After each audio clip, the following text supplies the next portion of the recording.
If you've ever wanted to crochet a bag but didn't know where to start, today I am going to show you 3 different ways that you can make one from start to finish.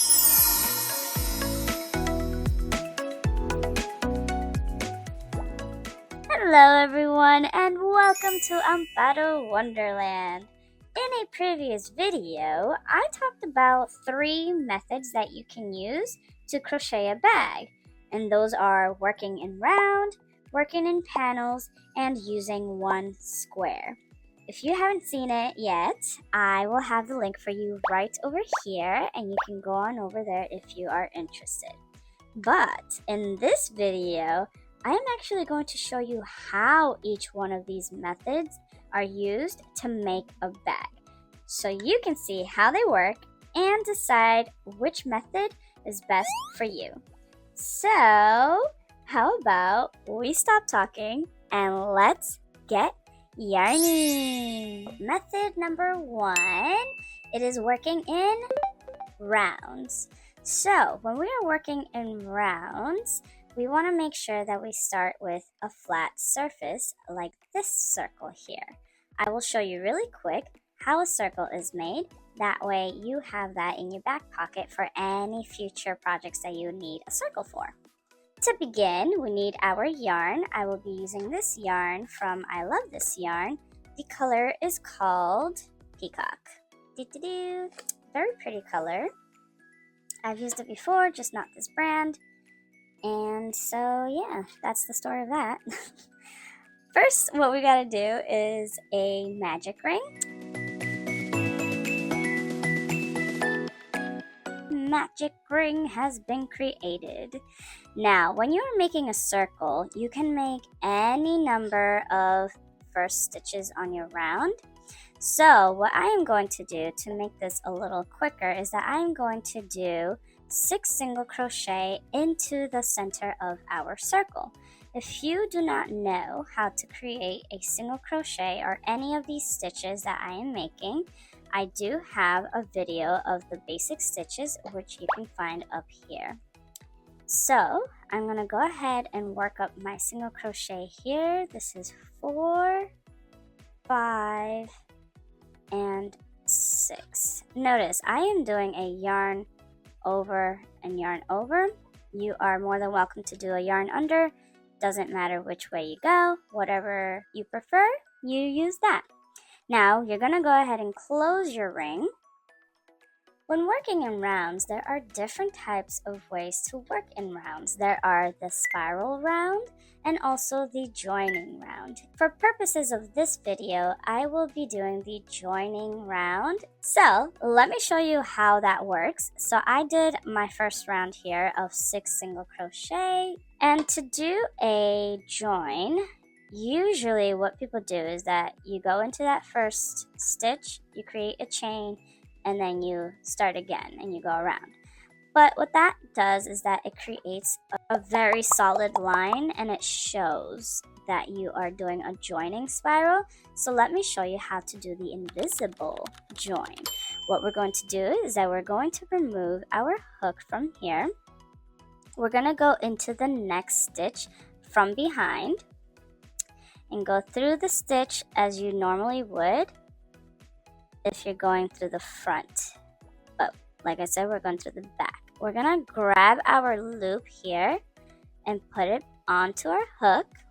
And we're going to bring that loop through that stitch there. Just like that. And now what we're going to do is that we're going to tighten it as much as we can. And then you're going to chain 1 and go into that same exact stitch. Okay, but from the front this time. And you're going to do your single crochet. Just like that. Okay, and I am going to mark it up because when you're a beginner, it's best to do so. Now keep in mind that the chain that you made does not work as a stitch. So you want to make sure that you mark up your first single crochet that you made so that way you don't get confused. As you grow your knowledge and your experience in crocheting, you may not need to use your marker because you'll be able to tell the difference of what each stitch looks like. So now that I made my first single crochet there, I need to do an increase. So when you are working in rounds, each one is going to be the exact same way. I'm going to go ahead and put the pattern down here of how a round is worked. There are different types of ways. I will actually list the other side as well, so that way you can choose which way you want to do it. This one will have a stack of the increases, so you will end up having kind of like a diamond shape, or not a diamond shape, but a hexagon shape. Depending how many stitches you start with is how many points you have. And in this case, when you follow this pattern, you will have more of a circular circle instead of that hexagon shape that you want to avoid. So go ahead and follow the pattern that you have here, and you are going to go the amount of rounds that you want in order to get the size that you want for the base of your bag. So go ahead and pause the video and then come back and I'll show you what you're going to do afterward. Okay, so let's say that my base, I want to have this small size because I'm going to make a small change bag, for example. So we are at the beginning of our round here. So what we're going to do is that instead of continuing the rounds in a flat surface, is that we're going to continue our rounds going upward. Now, keep in mind, you do not have to work in single crochet. You are more than welcome to work in half double crochet, double crochets, or even triples. Just keep in mind that if you do use a larger stitch, then you are going to have larger gaps, most likely, depending on what size hook you are using.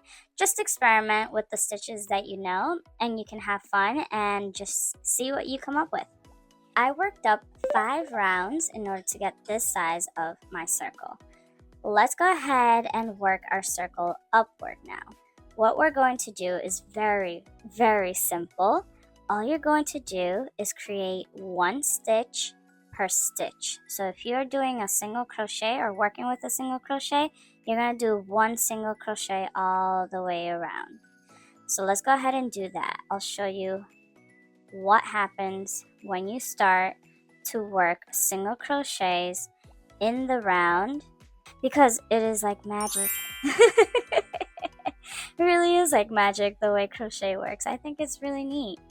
But go ahead and work around and get to the last stitch of the round, and I'll show you what you're going to do next. So go ahead and pause your video and I'll see you at the end of this round.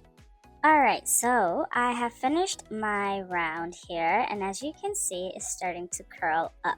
What you want to do though is that you want to turn it this way, outward, because this is going to be the outside of your bag. So you're going to go like that, and it looks kind of like a little dome. Okay? Well, to finish our round here, what we're going to do is that we're going to do exactly what we've been doing when we were working the base first. We're going to go into that stitch and we're going to do a seamless join, because we want our bag to look the same all the way through.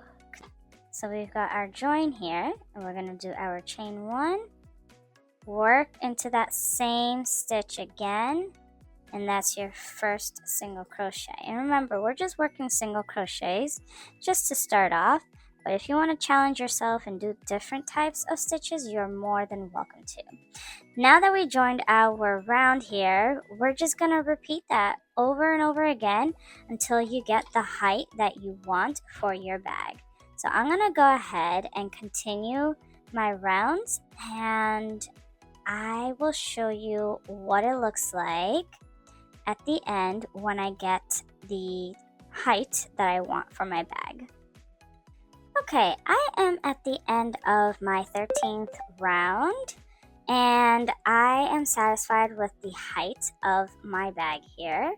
As you can see, it's not very tall, but it is exactly what I'm looking for when it comes to this bag.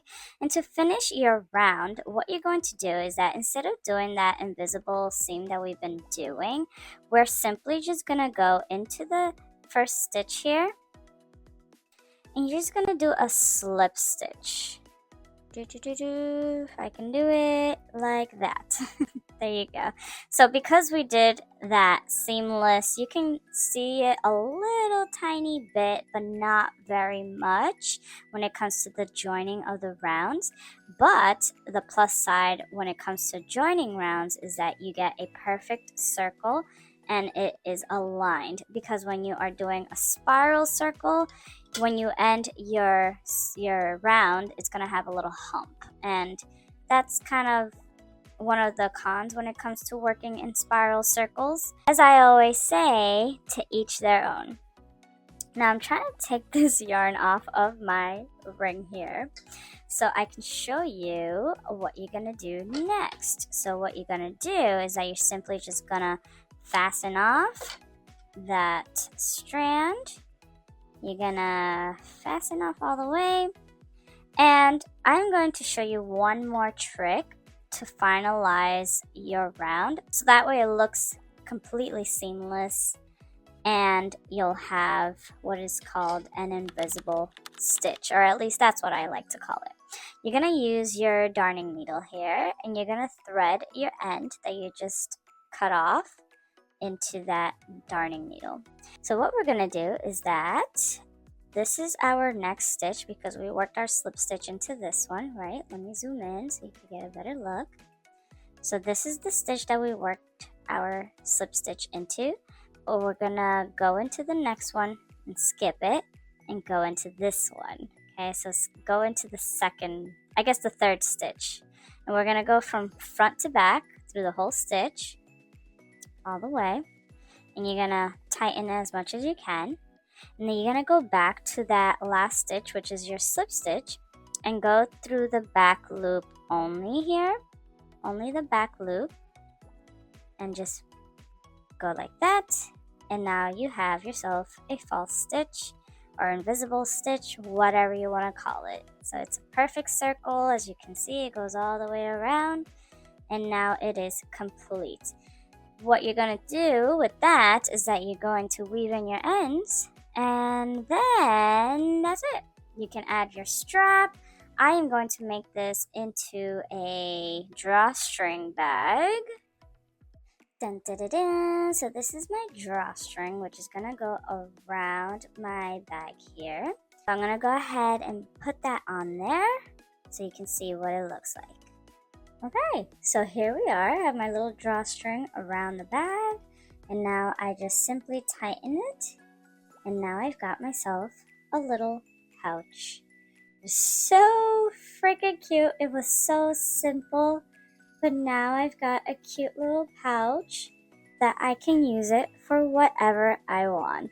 Look at it. So freaking cute. So that is how you make a bag in rounds. Very easy.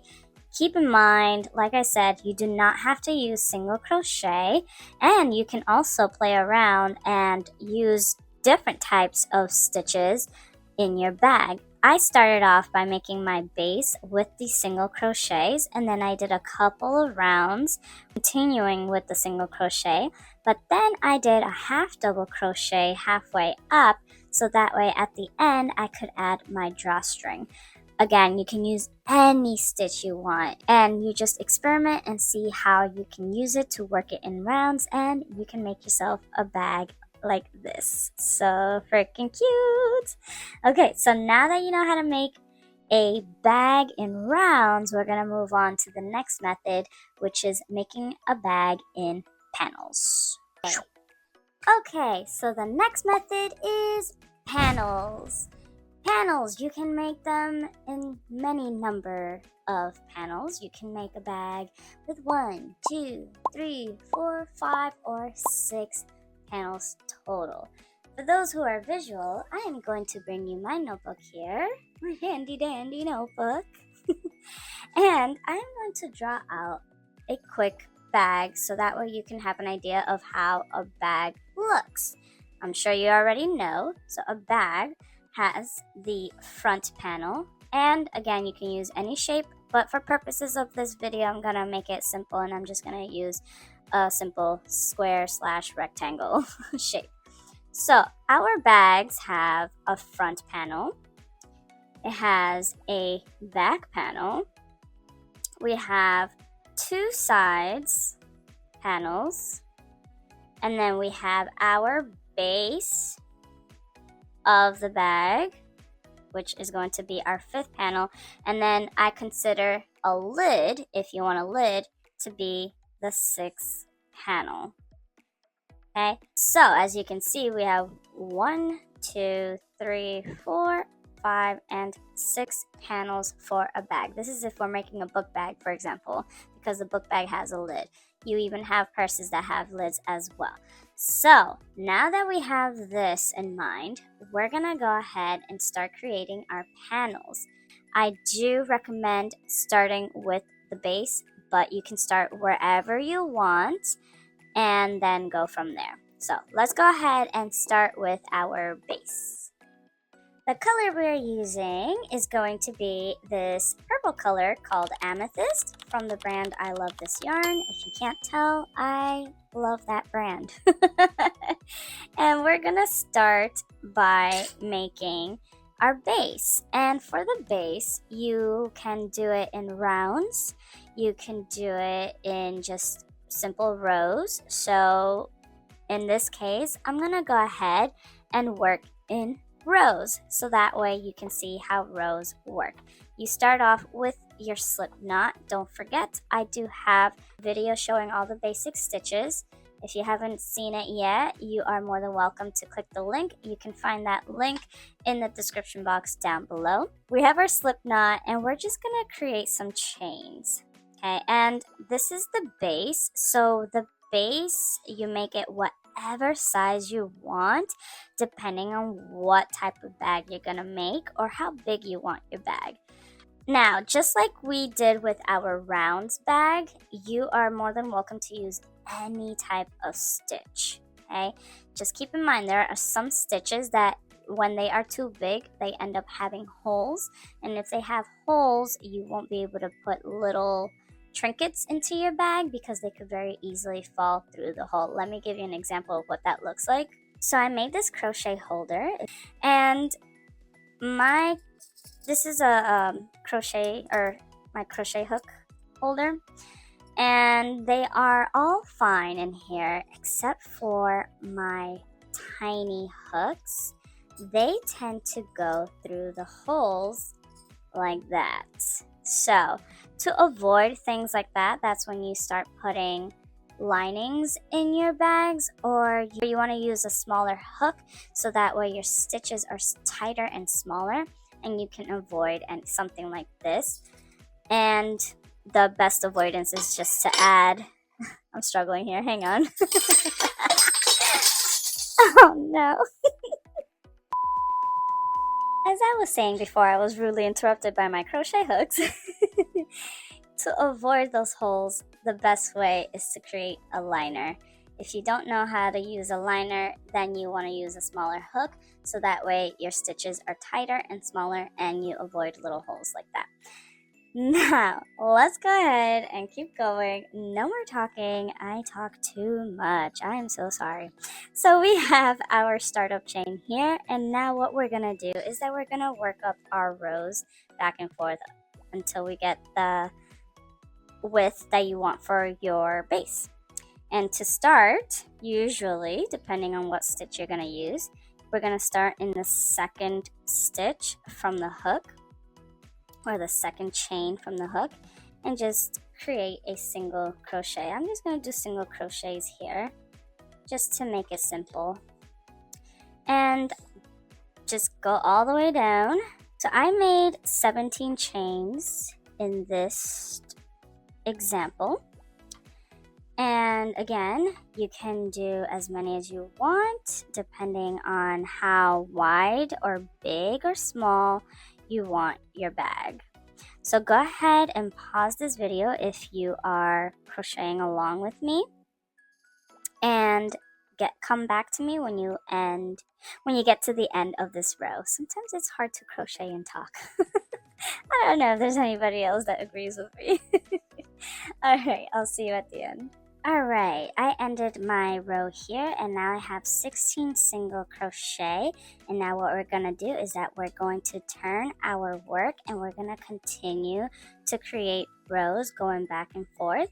Let me show you how to do this. Usually what people like to do is that you're going to chain one and turn, but what happens with that is that it gives you kind of like a little wonky edge. So to avoid that and to have a straight edge with single crochet is that you're going to skip that turning chain and we're gonna simply just turn our work, and then we're gonna work into our first single crochet there, or our last single crochet, which is our first single crochet of row 2. Sorry, it's confusing sometimes. And we're gonna go ahead and mark it up with our best friend here. And now you can keep going all the way down to the end of the row. You want to make sure that as you go, especially if you're a beginner, that you count your stitches. You are going to be doing a lot of counting in crochet, so surprise, surprise, you actually do need math. So go ahead and do your single crochets all the way down. And like I said, you're just going to continue that pattern of doing the single crochet, turning your piece, and then single crochet again all the way down. So I'm going to go ahead and continue this process to the end. And when I get the width that I want for my base, I will come back and I will show you what we will do next. Okay, so here we've got our base. I don't want to make my base too thick, just because I want to see what happens, you know? And we're gonna try and make kind of like a little bags, like purse of some style, but a smaller one. Now what we're gonna do is that we're gonna fasten off. I did 6 rows in total here. So then after you fasten off, you are done. If you want, you can fasten off with a really long strand of extra yarn here, just because we are going to join our panels at the end. So you can join with the loose ends that you have at the end of your panels, or you can attach it with a separate strand of yarn. So do not worry if you do not fasten off with the longer tail. Okay, so we finished our base here. It is very important that you write down everything you do, because if you don't, you might get confused, or you might get lost, or you might forget, and then when you move on to the next panels, you're not going to know how large or long or wide you're going to need your panels to be. So our base is 17 stitches wide, and it is 6 rows tall, long, I don't know. I'm really bad with length and width. So length, width, 6 rows, width, length, 17 stitches. Now I do suggest that we start working with our front and back panels, or I mean, it can work out with the sides first, whatever you think would be easiest for you. But I'm gonna go ahead and create my front and back panels, and I'll show you how I will be doing that. Okay, first things first, we gotta create our slip knot just like we did with our base. And our base did have a stitch count of 17 chains at the beginning, so we're going to go ahead and do the exact same thing and do 17 stitches here. So 1, 2, 3, and 17. Okay, so we have our 17 stitches here, or chains, and it should be the same length as your base. Do not worry if it doesn't, because in the end you'll be able to stretch it if you're using acrylic yarn. Most yarns you can stretch out, so do not worry too much. So go ahead and do exactly what you did with your base, and we're going to start in the second chain from the hook, and we're going to work our single crochets. Again, you can do whatever stitch you want to do. So you know what? Instead of doing single crochets for the sides, I'm going to go ahead and do half double crochets just out of curiosity to see how it works. But let me zoom in here so I can show you what you're going to do if you want to have a straight edge with half double crochets. So I did my single crochet there, right? But instead of keeping it like that, we want to have another single crochet stacked on top of it. So this is called a single crochet, a stacked single crochet. I always mess up that word. And what we're going to do, as you can see, we have 2 lines in the front here. We're going to go into the left line in the front only, just like that. You're going to yarn over and pull up your loop, yarn over and pull through those 2 loops, and now you have yourself your first stitch here, which works as a half double crochet. And just now I can just continue doing half double crochets all the way across like you would normally do with your single crochets, just like that. As you can see, it's the same height as your half double crochet. Oh, these are US terms, by the way. I'm sorry if I confused you if you're UK terms, but these are US terms. I apologize for not saying this earlier.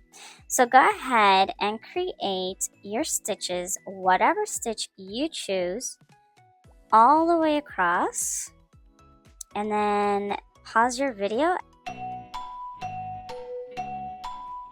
Sorry, my phone interrupted me, but we're at the end of our row here, which is the first row, and I'm going to show you what you're going to do in order to get that straight edge as well on the other side. So we're going to do exactly what we did at this end. We're going to just simply turn our work. We're going to work into that first first half double crochet, which is our last half double crochet from the last row. So go ahead and go right into that first one. You're gonna just do a regular single crochet, and then you're gonna go into that left leg here. You're gonna put your hook right through the front only. You yarn over and pull up your loop, yarn over and pull through 2, and now you have yourself your first half double crochet, which we are going to mark up here, so that way we know where we're going when we come back and forth. So go ahead and continue your rows all the way, and just continue that process of doing the stacked single crochet on the beginning of your rows, so that way you can have that straight edge, and just do the amount of row that you want depending on the height of the bag that you want. So I'm gonna go ahead and continue, and then I'll see you at the end.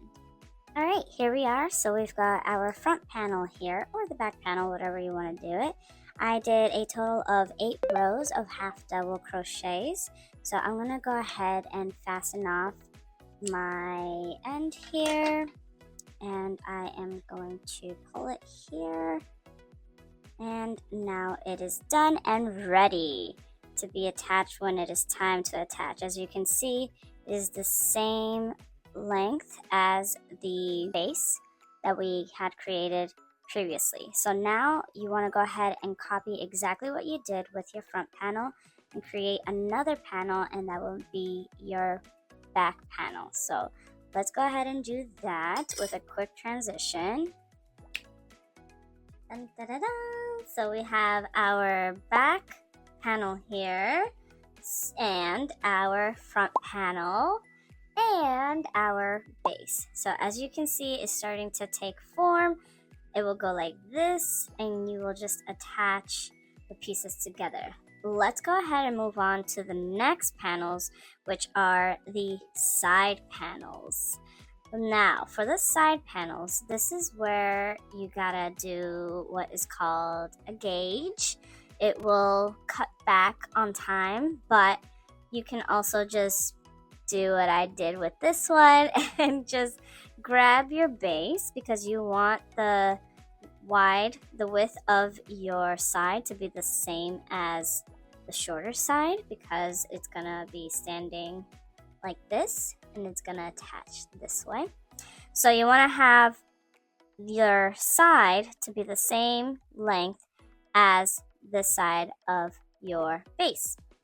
Because this is a smaller one, you don't necessarily need to use a gauge, but it is a good idea to practice the gauge. So that way, if you're selling the pattern, you will have the gauge ready, and you can just put that onto your pattern, and people can use the gauge in order to create their sized purses or bags or whatever it is that you're making.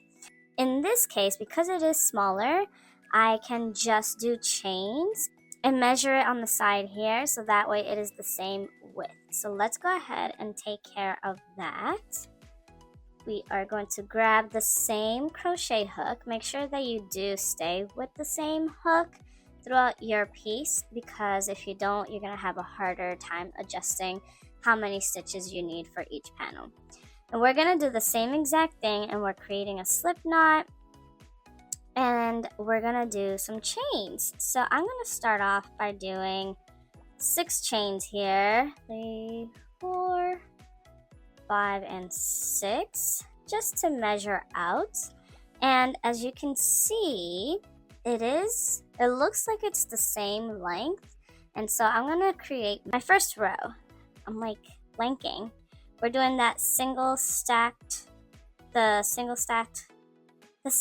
single crochet. My goodness. And I'm just gonna go all the way across just to double check and make sure that it does actually measure out the same as the width of our base. Here we go. So we finished our first row. As you can see, it is indeed the same width as the base, which is perfect. We were lucky and we didn't have to disassemble the whole row and redo again. And that's why gauges are good, because then that way you don't have to guess on how many chains you need and how many stitches and rows you need in order to get the size or the length and width that you are looking for your panels. Now let's go ahead and keep going, and we're gonna continue growing our rows the same exact way that we did for our panels, our front and back panels. So we start off our rows with the stacked single crochets, and then we work half double crochets all the way across. So we're going to continue creating these rows of the half double crochets, and we're going to do the same number of rows that we did for our front and back panels, so that way they are aligned and the same height as these panels that we have already made. Go ahead and pause your video if you are following along. If not, then let's go. Here we go, we made it. We have our 8 rows with the 6 stitches, so it is 5 half double crochets of each row. So let's go ahead and fasten this off. And now we gotta repeat it again. So go ahead and create your second one. I did already do that, so let's pull that out. And lastly, again, make sure you write it down. So we've finished our base, our front and back, and our side panels. When it comes to a lid, this is an extra thing. You don't need to do a lid if you don't want to, but if you do want to add a lid, that's when you add the 6th panel. So you can go ahead and take care of that, and you will make it the same exact way as you did the other panels. So you want to measure your front and back panels, and you want to make sure that it is the same length as your base and your front and back panels, if that makes sense. So here we've got our panels laid out together, and what we're going to do is that we're going to attach each piece together like this. I like to start with the base first, and then I will fold them up and sew the sides up together, so that way it will form up that little purse thing style look, square cube box. I don't know what I'm saying, but I personally like to sew it up inside out, so that way you can't see the sewing that you do. I'm gonna go ahead and take care of that.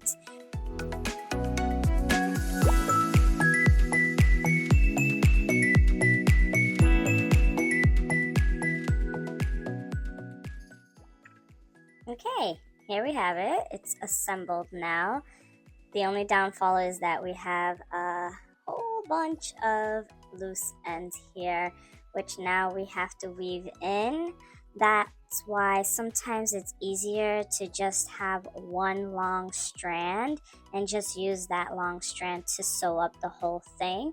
That way you can avoid having these loose ends at the end from each panel.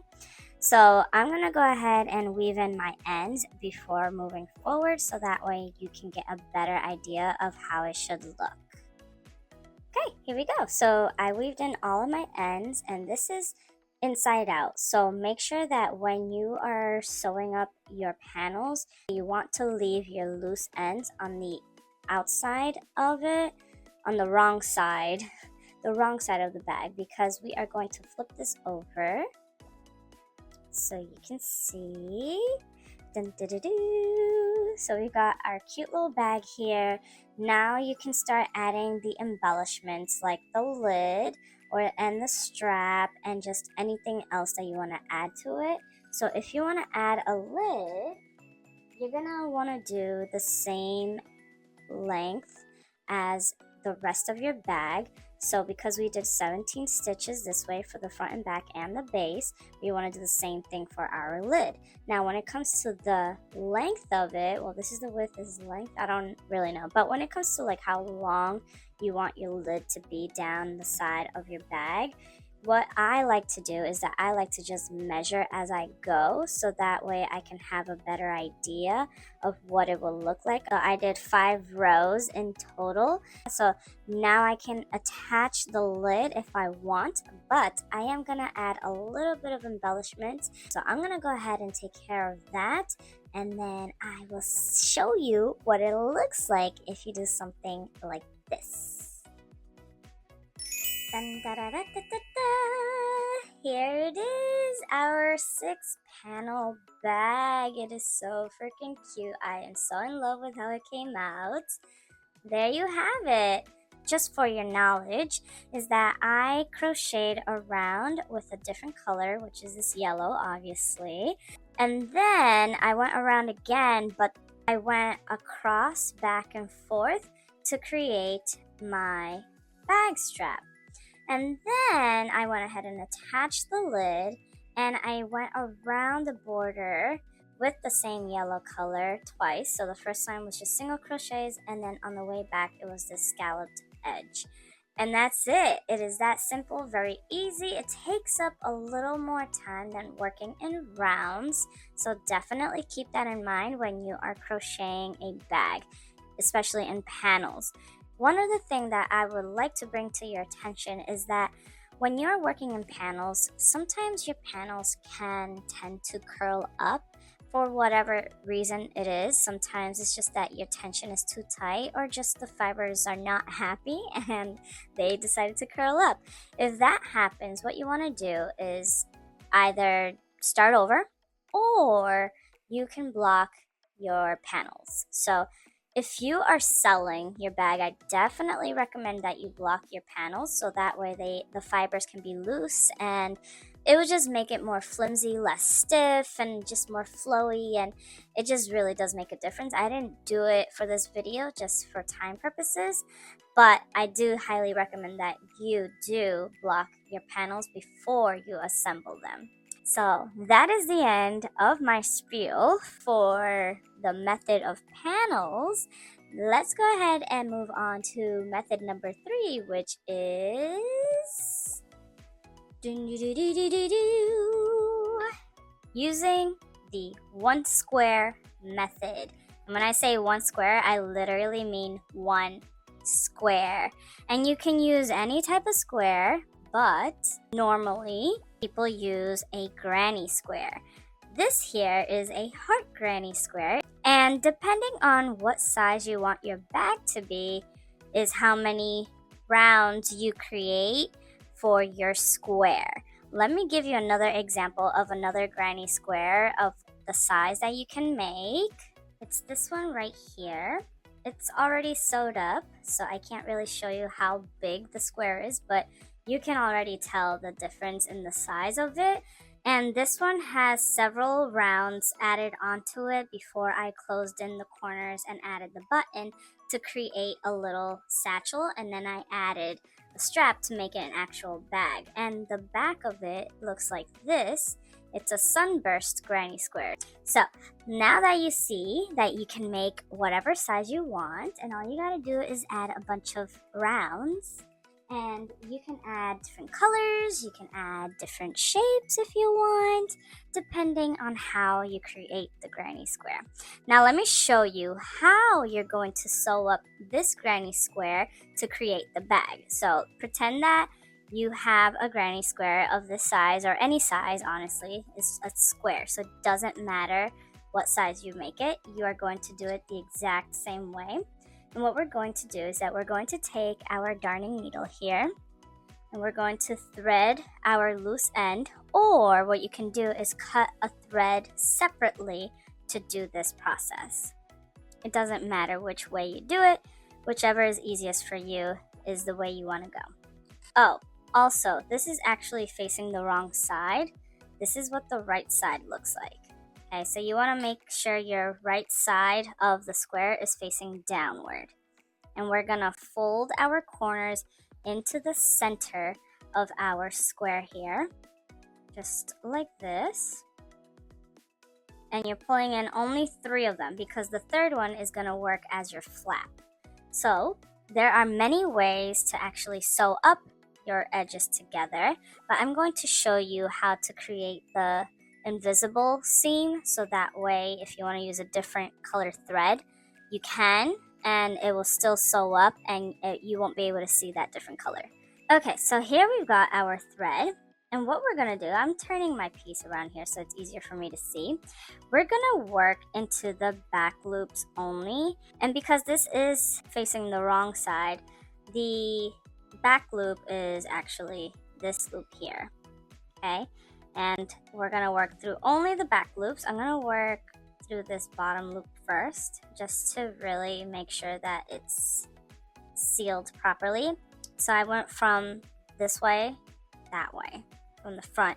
We're doing it again, the next one. Let me zoom in so you can see better, because I know I chose kind of a dark color. I'm sorry for those who can't see too well. But, so we're gonna go into the second stitch here, and we're gonna go again from the front. We're doing the back loop, which is this one right here, and same thing on the other side. We're gonna go through the back loop only. So basically it's the inner loops of the square here because of how it's faced. So it's this one, then we go to the other side, and we go through this one, and then you go through. You're just gonna keep zigzagging back and forth like this until you get all the way to the top. You don't want to skip like I almost did. You want to work on the same side that you're on. So you're on this side, so we're going to work on this loop first, and then you're going to work into the loop behind it or next to it. Okay, so I've got it all stitched up here. So what we're going to do now is that we're going to stretch it out just to make sure that it's really tight in there, and just like that. Make sure there are no holes. If you use a thread separate from the piece, you want to make sure you pull both ends together so that way you don't lose the thread all the way through. So just like that, and that seems solid enough.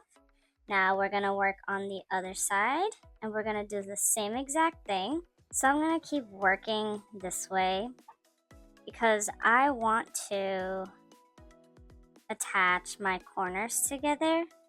So in order to do that, I need to make sure that I go through all 3 corners like this for this side here. There you go. And now they're attached. And now we're going to continue but going backwards.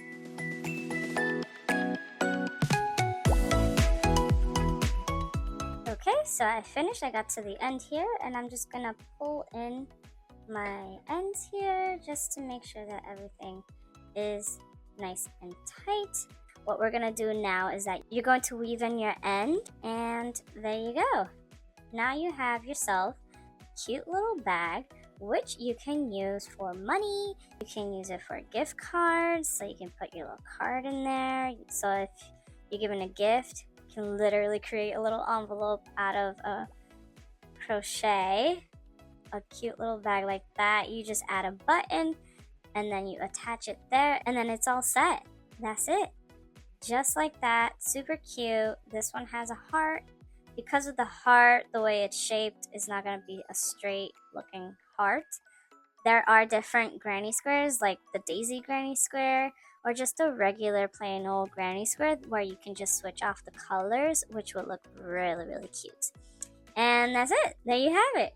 Let's end this method here and let's wrap it up. And there you have it. Now you know how to crochet a bag using 3 different methods. You have our rounds method, we have our panels method, and we have, last but not least, our 1 square method. Or granny square, whichever one you want to call it. Which method do you prefer? Which one do you think you will use for your next project? Let me know in the comment section down below. I'm curious. For me, personally, I did like the rounds bag a lot. I thought it was really cute, but also the panels. I love how this one came out a lot. It's just a lot of extensive work. I am not going to lie about that. So you choose your fate. Before I leave you, I want you to know that I do have some free patterns available for you. You can find the link in the description box down below. It is the first link in that box. And also, if you have any comments, questions, or concerns, you can let me know in the comment section down below, and I will get back to you as soon as possible. Now that you know how to make a bag, you need to know how to make a bag strap. And I've got you right now. The video that you're going to want to go to is this one right here. So, I will see you there, and if not, then I will see you in the next one. So as always, thank you for sticking around, and I'll see you again soon. Bye!